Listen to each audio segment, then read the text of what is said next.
Assalamualaikum warahmatullahi wabarakatuh. Di video kali ini, saya akan menjelaskan materi tentang larutan. Berikut penjelasannya. Sebelumnya, kita harus mengetahui dulu pengertian larutan. Larutan adalah sediaan cair yang mengandung satu atau lebih zat kimia yang terlarut, di mana zat pelarut disebut solvent dan zat yang terlarut disebut solut. Selanjutnya, ada jenis-jenis larutan. Yang pertama, larutan. Larutan mengandung sejumlah besar zat A yang terlarut. Yang kedua, ada larutan encer. Larutan encer mengandung sejumlah kecil zat A yang terlarut. Yang ketiga, ada larutan jenuh. Larutan jenuh mengandung jumlah maksimum zat A yang dapat larut dalam air pada tekanan dan temperatur tertentu. Yang keempat, ada larutan lewat jenuh. Larutan lewat jenuh mengandung jumlah zat A yang terlarut melebihi batas kelarutannya di dalam air pada temperatur tertentu. Selain itu, juga terdapat beberapa faktor yang dapat mempengaruhi kelarutan. Yang pertama yaitu polaritas. Kelarutan suatu zat memenuhi aturan like dissolve like. Artinya, solut yang polar akan larut dalam solvent yang polar. Solut yang nonpolar akan larut dalam solvent yang bersifat nonpolar. Garam-garam anorganik larut dalam air. Alkaloid biasa larut dalam kloroform. Kedua yaitu kosolvensi. Kosolvensi adalah peristiwa kenaikan kelarutan suatu zat karena adanya penambahan pelarut lain atau modifikasi pelarut. Contoh, luminal tidak larut dalam air, tetapi larut dalam campuran air dan gliserin. Ketiga yaitu kelarutan. Kelarutan terbagi menjadi dua, yaitu yang larut dalam air dan yang tidak larut dalam air. Yang larut dalam air contohnya garam klorida, garam nitrat, dan garam sulfat. Dan yang tidak larut dalam air yaitu garam karbonat, oksida dan hidroksida, dan garam fosfat. Keempat yaitu temperatur. Zat padat pada umumnya bertambah larut bila suhunya dinaikkan. Zat tersebut bersifat endoterm karena pada proses kelarutannya membutuhkan panas.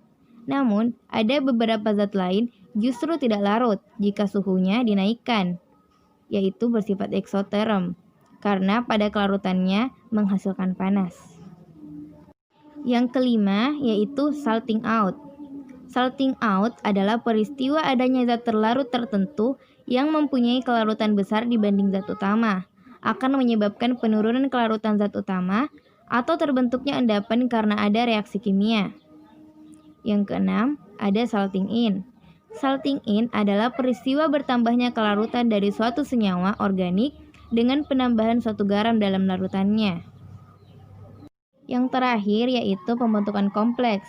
Pembentukan kompleks adalah peristiwa terjadinya interaksi antara senyawa tak larut dengan zat yang larut dengan membentuk garam kompleks.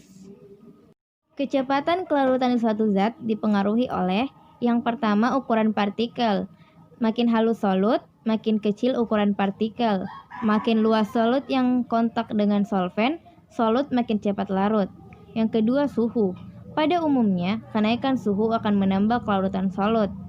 Yang ketiga, pengadukan. Keuntungan dan kerugian bentuk sediaan larutan. Yang pertama keuntungan, merupakan campuran homogen, dosis mudah diubah-ubah dalam pembuatan, dapat diberikan dalam larutan encer kapsul, obat cepat diabsorpsi, mudah diberi pemanis, bau-bauan dan warna, dan yang terakhir untuk pemakaian luar, bentuk larutan mudah digunakan. Selanjutnya kerugian, volume bentuk larutan lebih besar, ada obat yang tidak stabil dalam larutan, dan ada obat yang sukar ditutupi rasa dan baunya dalam larutan. Selanjutnya yaitu sediaan larutan. Sediaan larutan terbagi menjadi dua, yaitu larutan oral dan larutan topikal. Yang pertama larutan oral, yaitu potiones atau obat minum, yaitu sediaan cair yang dibuat untuk pemberian oral, mengandung satu atau lebih zat dengan atau tanpa bahan pengaroma, pemanis, atau pewarna yang larut dalam air atau berbentuk emulsi atau suspensi. Yang kedua ada eliksir. Eliksir adalah sediaan yang mengandung bahan obat dan bahan tambahan, pemanis, pengawet, dan pewangi, sehingga memiliki bau dan rasa yang sedap, dan sebagai pelarut digunakan campuran air etanol. Etanol berfungsi untuk mempertinggi kelarutan obat. Eliksir dapat pula ditambahkan gliserol, sorbitol, atau propylenglikol. Ketiga yaitu sirup. Sirup terbagi menjadi 3, yaitu sirup simplex, mengandung 65% gula dalam larutan dibagi 0,25% bobot per volume.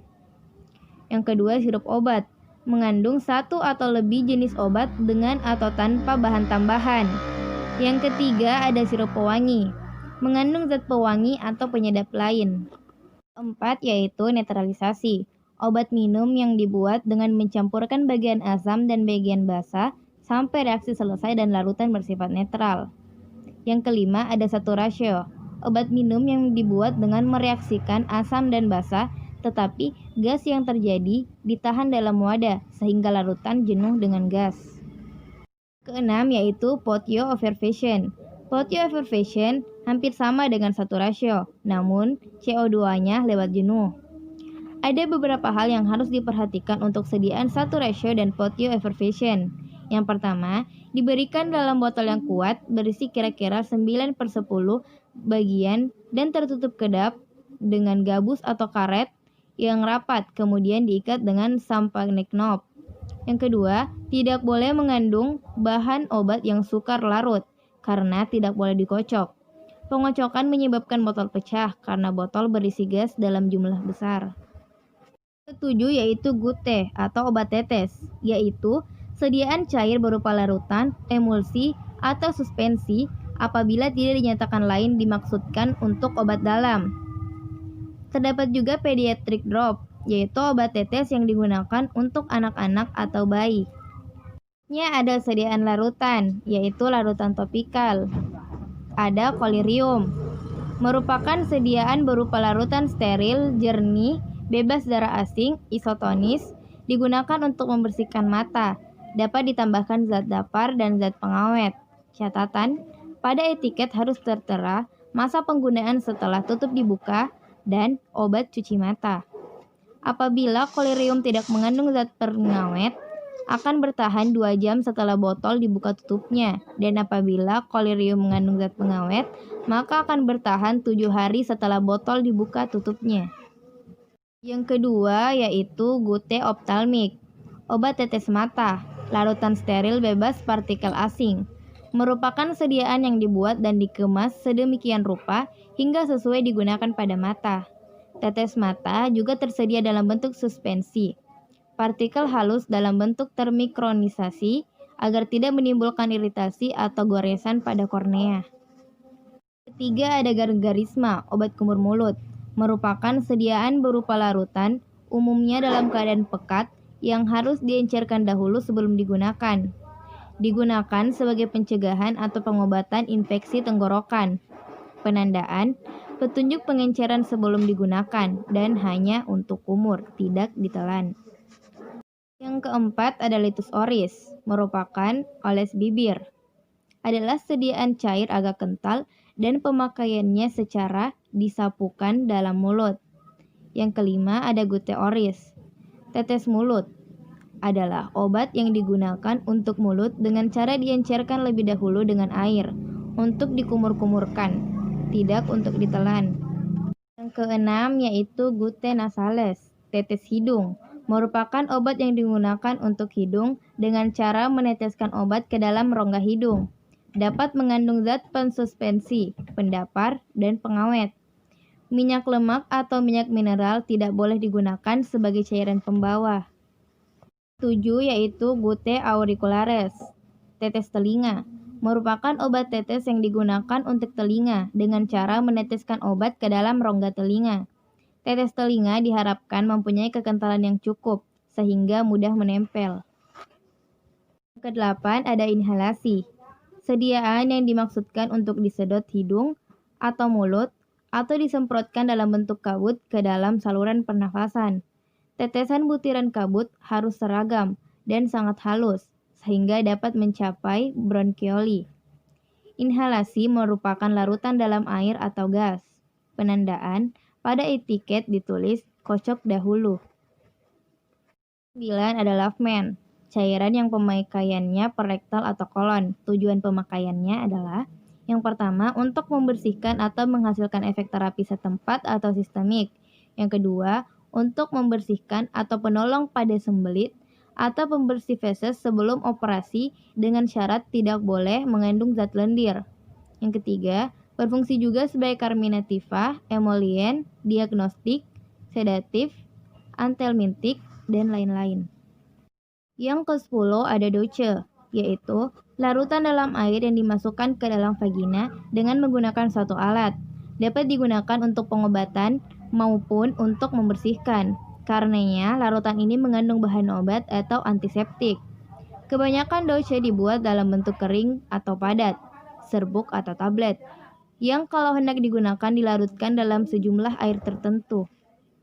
Terakhir yaitu epitema atau obat kompres, yaitu cairan yang dipakai untuk mendatangkan rasa dingin pada tempat yang sakit dan panas karena radang atau berdasarkan sifat perbedaan tekanan osmose. Digunakan untuk mengeringkan luka bernanah. Selanjutnya, kita akan membahas perhitungan-perhitungan yang terdapat di dalam larutan. Larutan dikenal istilah sendok. Sendok terbagi menjadi 3. Yang pertama ada koklear sendok makan, takarannya 15 ml. Yang kedua ada koklear tea atau sendok teh, takarannya 5 ml.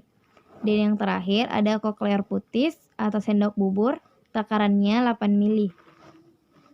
Selanjutnya, cara menghitung pengenceran alkohol, di mana rumus pengenceran V1 dikali K1 sama dengan V2 dikali K2, di mana V1 sama dengan volume 1 atau volume awal, K2 konsentrasi 1 atau konsentrasi awal, V2 volume 2 atau volume akhir, dan K2 konsentrasi 2 atau konsentrasi akhir.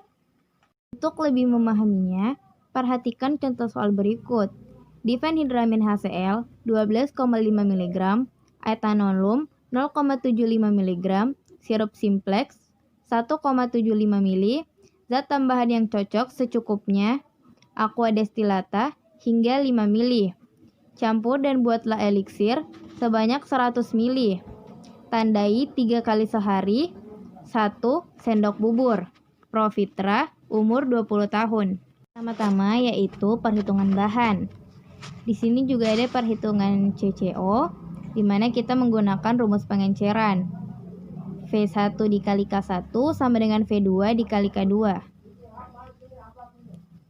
Untuk mengetahui jumlah CCO, kita menggunakan tetes percobaan untuk mencari berapa tetes CCO yang digunakan di dalam resep tersebut. Selanjutnya yaitu perhitungan dosis. Karena di dalam resep terdapat obat keras yaitu difenhidramin HCl, maka kita menghitung dosis maksimum terlebih dahulu. Perhitungan dosis berdasarkan resep 1 kali pakai volume sendok per volume obat dikali kandungan obat. Karena di dalam resep menggunakan sendok bubur, maka volume sendoknya 8 ml. Jadi 8 ml per 100 ml dikali 12,5 mg sama dengan 1 mg, kurang dari 100 mg. Untuk seharinya, 3 kali 1 mg sama dengan 3 mg, kurang dari 250 mg. Selanjutnya ada perhitungan bukan etanol. Contoh soalnya bisa diperhatikan di bawah ini. Untuk penyelesaiannya bisa kita lihat di sini. Selanjutnya ada perhitungan etanol. Perhitungan etanol yaitu mengubah atau mengincirkan kadar etanol yang lebih tinggi menjadi kadar yang lebih rendah. Perlu diketahui bahwa apabila kita mencampur dua larutan yang berbeda berat jenisnya, termasuk etanol atau spiritus, akan terjadi penyusutan volume yang disebut dengan kontraksi. Spiritus atau etanol adalah campuran alkohol absolut dalam konsentrasi 96% atau 100% dengan air.